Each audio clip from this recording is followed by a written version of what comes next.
Good morning, students. Today we are back again, and today we are going to do the first poem from our textbook, First Flight. The name of the poem is Dust of Snow. Now, let's begin with auspicious and inauspicious, good omen, bad omen. Who has created all these things? Has God created? No, we human beings. God has created everything in this world. So, how can we categorize as it good or bad? We need to change our outlook, approach towards life. This is what the poet Mr. Robert Frost wants to convey through this short poem of two stanzas. Now, this poem is written by Robert Frost. So, before we start with the poem, we should know something about the poet. Robert Frost, he was a famous American poet. He was born in San Francisco on March 22nd, 1874. He was the most celebrated poet in America. He has lived a rural life, so in his poems, all his poems, they revolve in a rural background. He loved to write about nature. Now, beginning with the poem, here, what do we have in this poem? Summary, a short summary. We will start with a brief summary. This poem is set in a wintry day. It was snowing all around. All snow was all around. A fine dust of snow had covered the tops of the trees. All the trees were covered with snowflakes.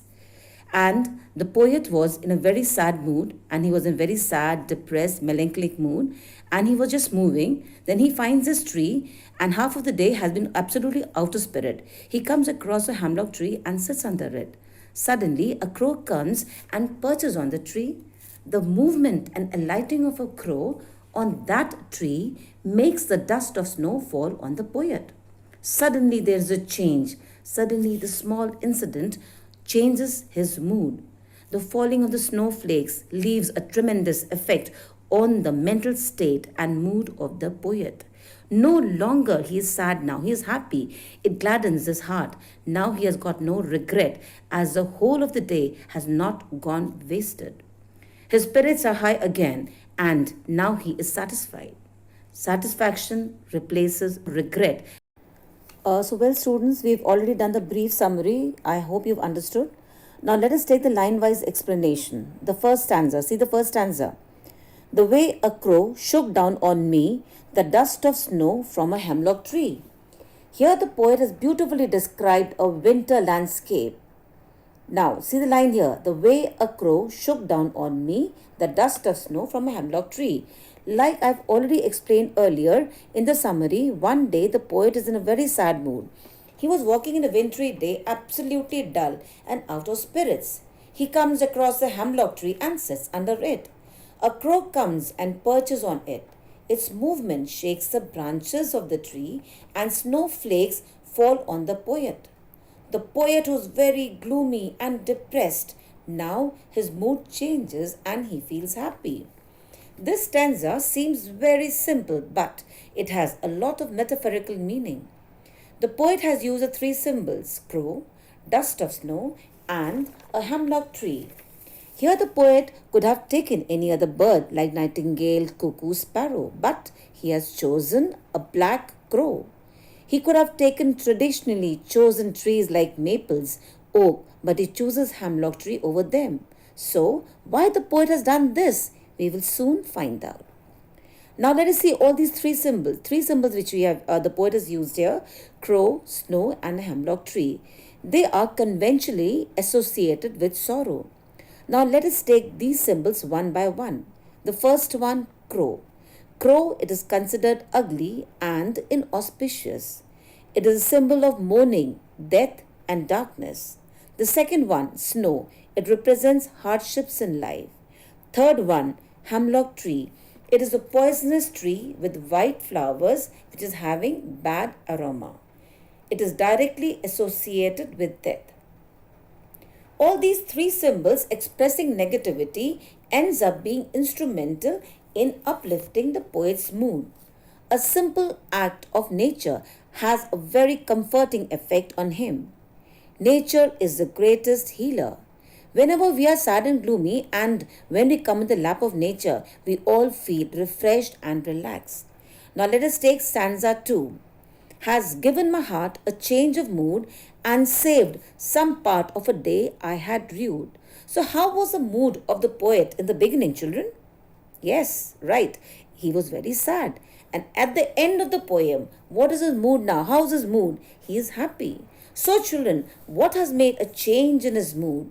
Yes, snowflakes. Snowflakes falling in the poet changes his mood. Now, let us see the last two lines. And saved some part of a day I had rued. What do you understand by rued? Rued means held in regret. What has a poet saved now? Yes, the poet has saved the remaining part of the day. Initially, in the beginning, he had spoiled the first part of the day because he was sad and gloomy. Now, the remaining day was saved because this act of the nature. He is happy now and he is enjoying the beauty of nature. So we finished this explanation. Now let us take the figure of speeches. Now in this line, we have first a figure of speech is alliteration is used here. The poet has used alliteration. He says, has given my heart.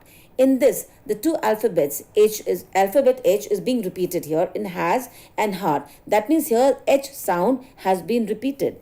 The second one, and saved some part. In this S sound makes the line musical. S alphabet is being repeated and the line becomes musical. Second figure of speech which the poet has used is symbolism, which I've already explained.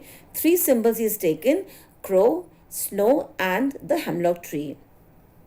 The third figure of speech the poet has used here is enjambment. What does it mean?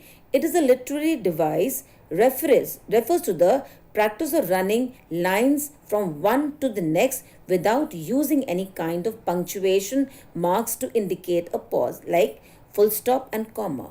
Full stop comes at the end only. So if you see the paragraph here is first stanza, there's no literary device here. There is no punctuation mark used here, but a full stop at the end.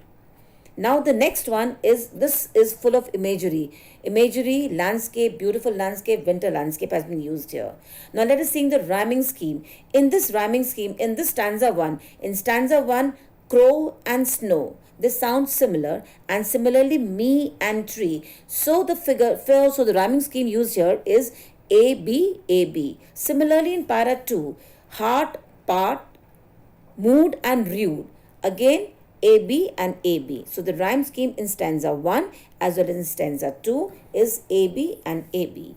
Now, before we end this poem, let us see what is the message conveyed in this poem. This has got number of messages. Let us take message one by one. The first message is, happiness can be found in and around us. Yes, children, happiness can be found in and around us. We just have to look for it. Second one, nature gives us pleasure. Nature is always giving us pleasure. It always gives us happiness. Third one, we have to change our approach towards life. We have to change our approach. We have to change our attitude towards life. We have to become always positive. We should not be negative. We should be always optimistic. Fourth one, things that are considered inauspicious can bring joy to our lives. Now, there's nothing auspicious, inauspicious. All these things can bring joy to our life. With this, I end this poem. Children, have a nice day.